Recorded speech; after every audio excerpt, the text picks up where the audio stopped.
Ada kebutuhan Tuhan, ada tugas hamba-hambanya, dan kemudian ada syarat-syarat atau kualifikasi yang dibutuhkan oleh hamba-hambanya, dan sarana yang dibutuhkannya apa saja.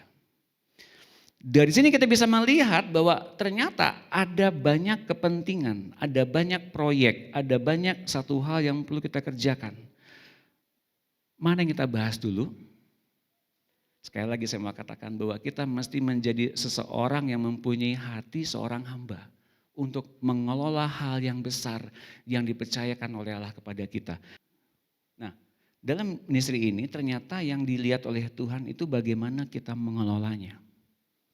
Katakanlah kita seorang pengelola yang gak punya apa-apa. Tapi kita punya skill, kita punya leadership, kita punya kepemimpinan. Maka kita mempunyai hati seorang hamba untuk mengelola kepentingan Tuhan. Kepentingan Tuhan ternyata bisa menjawab kerinduan Tuhan. Ya, kepentingan Tuhan yang dikerjakan oleh hamba-hambanya ternyata bisa menjawab bagaimana kerinduan Tuhan. Hati hamba menjawab kerinduan Tuhan. Dan bagaimana ternyata tujuan gereja didirikan bukan untuk memberikan suatu kontribusi bentuk harta yang dipendam gitu, bukan sebetulnya ya. Gereja didirikan untuk terang bagi dunia. Ketika Yesus mendarat, ia melihat sejumlah besar orang banyak, maka tergeraklah hatinya oleh belas kasihan kepada mereka. Karena mereka seperti domba yang tidak mempunyai gembala. Lalu mulailah ia mengajarkan banyak hal kepada mereka. Yesus melihat bahwa kepentingan orang banyak itu ternyata gak ada yang mengarahkan. Gak ada yang mengajarkan hal-hal yang menjadi esensi dalam kehidupan. Maka Tuhan Yesus mulai mengajar mereka, memanggil mereka. Tujuan gereja didirikan untuk memberi apa? Esensi kehidupan, pengajaran. Oke. Kalau gereja tidak memberikan ini, Bapak Ibu sekalian teman-teman, itu bukan gereja namanya.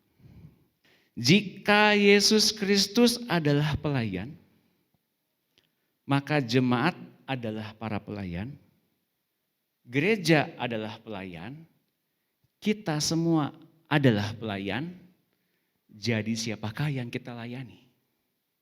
Tugas hamba-hambanya adalah untuk bukan mendistribusikan harta benda, bukan membagi-bagikan harta saja, bukan membagi-bagikan kepemilikan dari orang yang kaya, bukan. Tapi mendistribusikan kasih yang merata kepada banyak orang. Seperti Bapa mengasihi Yesus, maka Yesus pun mengasihi kita. Dan Tuhan bilang, tinggallah dalam kasihku itu. Jadi Yesus mempraktekkan apa yang didapatkan dari Bapaknya. Kalau ia dikasihi, maka ia pun mengasihi dan kita pun tinggal dalam kasihnya. Untuk apa? Untuk mengasihi. Kok yang begitu bisa dikategorikan sebagai bentuk persembahan sih? Iya, kenapa tidak? Saudaraku, teman-teman tahu nggak sekarang yang paling mahal itu apa ternyata yang diberikan oleh orang-orang Kristen kepada sesamanya? Bukan uang, waktu. Karena waktu itu nggak bisa dibeli lagi. Jadi kalau Bapak Ibu sekalian teman-teman gak punya apapun untuk dibagikan kepada orang-orang, beri waktu. Waktu untuk apa? Berdoa bersama, berfellowship, doain orang, datang ke orang, berkunjung, doain. Itu tuh udah berharga banget bagi kerajaan Allah teman-teman Bapak Ibu sekalian. Jangan berpikir bahwa dengan uang semuanya beres. Enggak semua. Uang akan habis. Tapi kasih gak berkesudahan. Nubuat akan berakhir. Bahasa roh akan berhenti. Tapi kasih gak berkesudahan. Tepuk tangan buat Tuhan kita.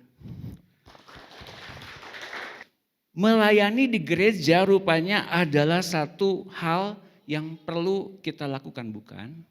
Tapi yang kita lakukan adalah bukan jadi pendetanya, bukan jadi pengajarnya, bukan jadi sekolah minggunya, bukan jadi ushernya. Tapi lihat ini, adalah melihat kebutuhan. Siapa yang membutuhkan siapa?